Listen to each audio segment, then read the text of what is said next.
SIR வாக்காளர் பட்டியல் சிறப்பு தீவிர திருத்தத்தை எதிர்த்து திருவாரூரில் திமுக தலைமையில் காங்கிரஸ், சிபிஐ, சிபிஎம், விடுதலை சிறுத்தைகள் கட்சி, மதிமுக உள்ளிட்ட மத சார்பற்ற முற்போக்கு கூட்டணி கட்சியினர் கண்டன ஆர்ப்பாட்டம் மேற்கொண்டனர். திருவாரூர் புதிய ரயில் நிலையம் அருகில் திருவாரூர் மாவட்ட திமுக தலைமையில்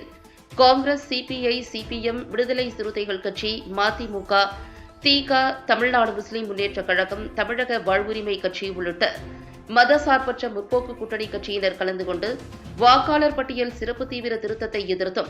இந்திய தேர்தல் ஆணையத்தை கண்டித்தும், தேர்தல் ஆணையத்தை கைப்பாவையாக செயல்படுத்தும் ஒன்றிய பாஜக அரசை கண்டித்தும் கோஷமிட்டு கண்டன ஆர்ப்பாட்டம் நடத்தினர். திமுக திருவாரூர் மாவட்ட செயலாளர் பூண்டி கலைவாணன் எம்எல்ஏ தலைமையில் நடைபெற்ற இந்த ஆர்ப்பாட்டத்தில் காங்கிரஸ் கட்சி மாவட்ட தலைவர் எஸ்எம்பி துரைவேலன், விடுதலை சிறுத்தைகள் கட்சி மாவட்ட செயலாளர்கள் தங்க தமிழ்ச்செல்வன், தமிழ் ஓவியா,